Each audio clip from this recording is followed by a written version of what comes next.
Obrigada, Boris Casoy. Seguimos por aqui e vamos agora até o Rio de Janeiro. Mas a gente diminui a distância aqui por meio da televisão, por uma simples divisão de tela para você, com o Fernando Mollica. Fernando Mollica, então quer dizer que pessoas que se posicionavam contra o ex-presidente Lula, contra o Partido dos Trabalhadores, agora assinando um manifesto para volte, Partido dos Trabalhadores, volte, Lula. Pois é, esse manifesto que foi batizado inicialmente de Movimento pelo Brasil. No dia 20 de janeiro, aqui no Liberdade de Opinião, eu até comentei que eu tinha conversado com o senador Randolfo Rodrigues que ele ia fazer essa proposta. Ele teria um encontro no dia seguinte com o ex-presidente Lula e ele iria levar essa ideia de fazer um movimento para que a oposição, de um modo geral, e não apenas a centro-esquerda, votassem Lula já no primeiro turno.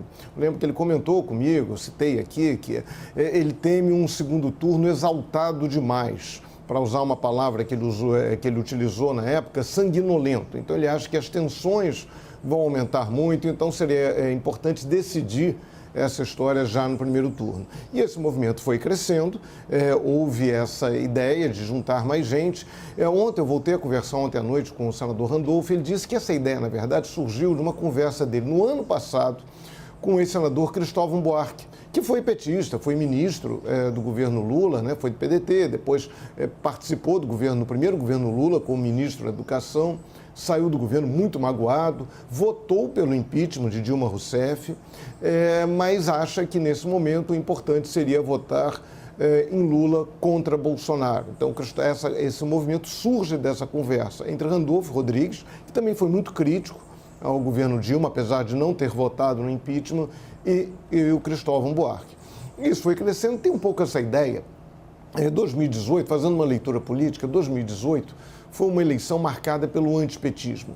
Então, o que esse grupo quer é fazer da eleição de 2022 uma eleição antibolsonarista. Daí essa ideia de puxar inicialmente pessoas que ao longo dos últimos anos tenham se decepcionado com o PT, tenham criticado o PT. Então, já assinaram um manifesto, por exemplo, a Rosângela Lira, que é uma pessoa de São Paulo importante, que ela já participou daqueles movimentos Vem Pra Rua, Acorda Brasil, foi favorável ao movimento 10 medidas contra a corrupção, foi muito atuante nesse processo contra Dilma Rousseff. O Milton Seligman, que foi ministro da Justiça do Fernando Henrique Cardoso, já assinou esse manifesto. O Maurício Randes, que foi deputado federal do PT, depois rompeu com o PT e rompeu, assim, daqueles rompimentos bem fortes. Se aliou ao Eduardo Campos em Pernambuco, participou de programas de governo, de candidatos de oposição.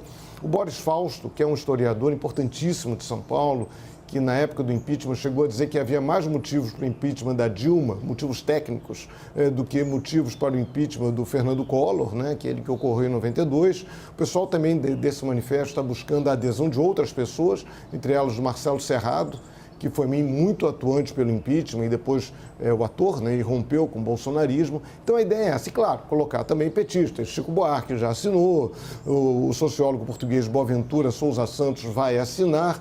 Então, dentro dessa linha, né, eu dei uma lida no manifesto, que vai ser lançado oficialmente em São Paulo no dia 15 de março, né, daqui a um mês, né? E essa ideia, que ele classifica a eleição de 22 um plebiscito, entre aspas, continuar o desastre ou retomar a estabilidade democrática institucional.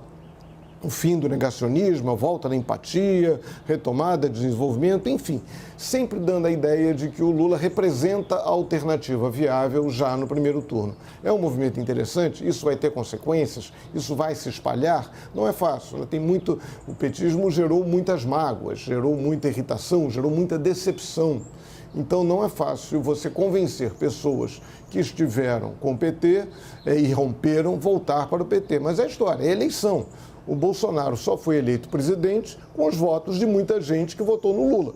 Então, agora, a expectativa é fazer com que o Lula seja eleito. Para o Lula ser eleito presidente, ele precisa dos votos de muita gente que votou no Bolsonaro.